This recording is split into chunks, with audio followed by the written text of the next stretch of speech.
Halo semua, balik lagi pada kesempatan kali ini saya akan membawakan review dari Hidis S9 Pro Plus Marta. Seperti biasa sebelum videonya dimulai, disclaimer dulu. Marta ini dikirimin langsung oleh Hidisnya, namun isi videonya merupakan opini pribadi saya sendiri. Yuk kita mulai dulu dari boxnya. Penampakan boxnya seperti ini.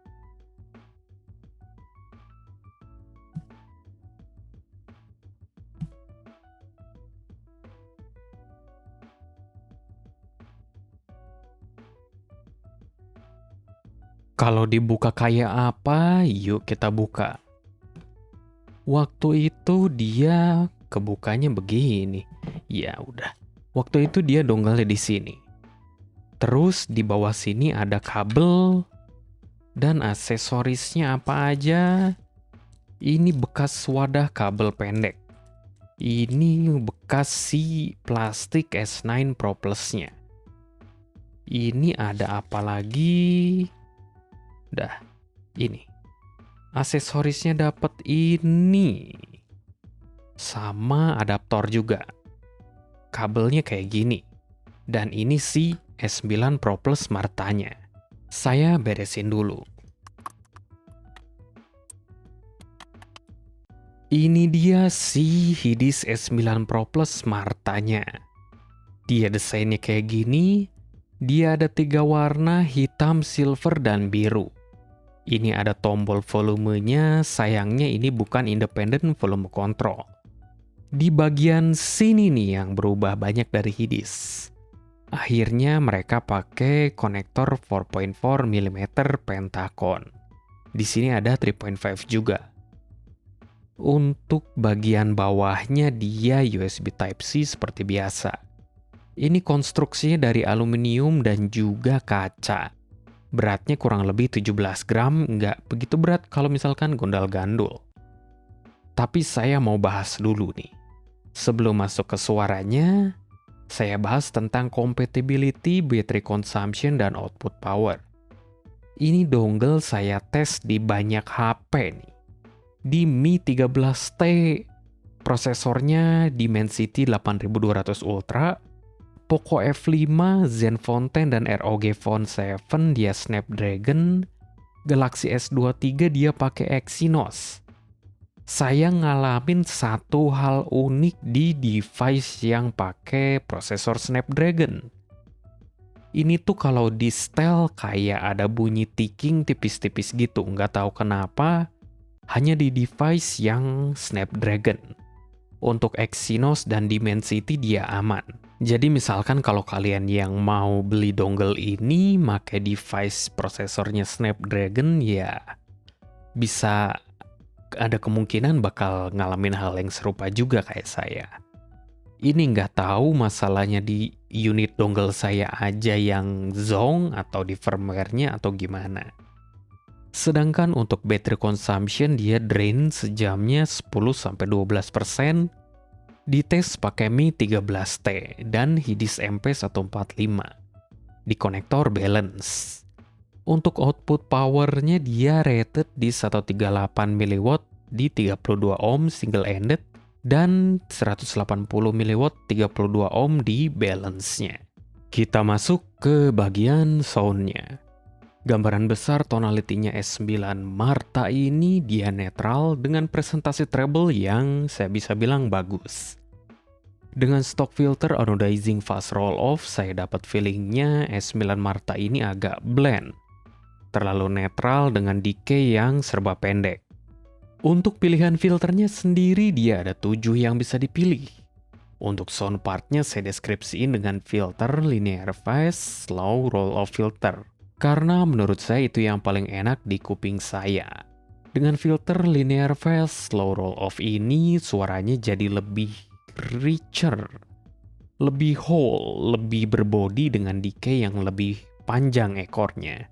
Dan lebih natural juga. Nggak kayak stock filternya.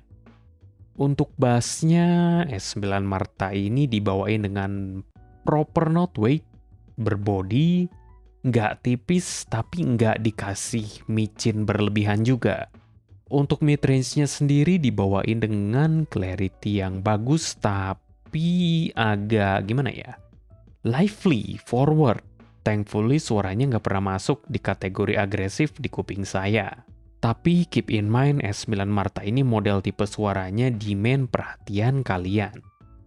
Untuk treble-nya dibawain dengan sangat bagus untuk harganya. Dia tuh udah termasuk cukup resolving ya. Punya extension, air, dan decay yang bagus. Pembawaan treble-nya mirip kayak mid-range-nya. Dia demand perhatian kalian, kayak nih cymbal, crash, hi-hat. Sedangkan untuk technicality-nya dia tuh punya soundstage yang decent, nggak yang paling luas tapi cukup lah. Untuk imaging-nya dia juga very good. Dia bisa bawain holografis tapi bergantung dari IEM yang kalian colokin juga.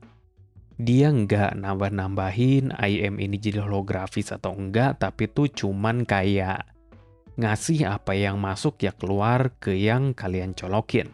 Detail retrieval-nya untuk dongle harga 79 USD ini bagus banget. Kebantu juga dengan pembawaannya yang demand perhatian kalian. Jadi detailnya tuh kerasanya kayak dibawain sedikit lebih forward ke kalian kayak di push. Jadi lebih mudah untuk didengerinnya. Untuk separasinya average, nggak kurang tapi nggak spesial juga. Kalau untuk pairing nih, sebenarnya masalah pairing sih bisa dipakai kemana aja ya, soalnya ini termasuk netral. Tapi kalau sebagai contohnya di pair ke Hidis MP145 ini, dia tuh jadinya MP145 yang udah detail dicolok ke sini berasa makin detail sedikit ya. Dia tuh detail tapi nggak harsh sounding. Selain itu decay atau ekornya lumayan panjang jadi nggak sat tipikal planar decay cepet. Kita masuk ke bagian komparasinya. Di compare ke Truth Ear Sio, harganya mirip-mirip. Sio punya presentasi yang jauh lebih nyantai dibandingkan S9 Pro Plus Marta. Sio presentasinya lebih kayak kain RU7 versi low resolution. Sio punya suara yang lebih berbodi dan ada aksen micin di bass dan lower mid-range-nya. Dengan treble yang jauh lebih rileks dibandingkan si S9 Marta ini. Untuk technicality-nya S9 Marta ini lebih oke, lumayan jauh sebenarnya dibandingkan Sio di semua aspeknya. Dengan cost-nya, dengan apa ya, istilahnya bedanya di sini tuh lebih agresif aja. Jadi kalau misalkan kalian nanya mending Sio atau S9 Marta ini ya bergantung. Kalau kalian mau yang nyantai mungkin Sio lebih oke. Kalau mau technicality lebih bagus tapi agak agresif suaranya ya di Marta ini lebih oke. Untuk Sio plusnya dia ada independent volume control. Kalau di-compare-nya ke Moondrop Dawn Pro, lebih murah dari Marta. Dawn Pro suaranya mirip kayak Marta tapi lebih tipis dan digital. S9 Marta ini punya pembawaannya lebih natural, decay-nya lebih organik dibandingkan Dawn Pro. Technicality wise Dawn Pro agak deket ke Marta tapi masih bagusan di Marta, terutama di bagian imaging department-nya.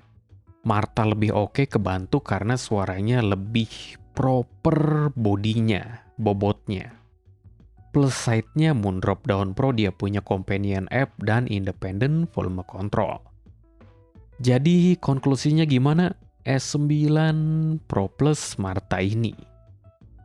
Konklusinya ya saya pasti bilang lagi bergantung ke kalian ya. Kalian tuh bakal colokin S9 Pro Plus Marta ini ke device apa. Dan juga butuh independent volume control atau enggak. Kalau misalkan keduanya enggak ada masalah ya saya bisa ngasih rekomendasi ke S9 Pro Plus Marta ini. Kenapa tuh? Karena S9 Pro Plus Marta ini salah satu dongle yang paling detail untuk di harganya. Suaranya juga bagus, natural, nggak digital sounding sama sekali. Malah pembawaan layer, ekor, atau decay-nya untuk harga 79 USD ini udah bagus banget. Dia ekornya lumayan lengkap. Dah, paling segini aja review saya kali ini.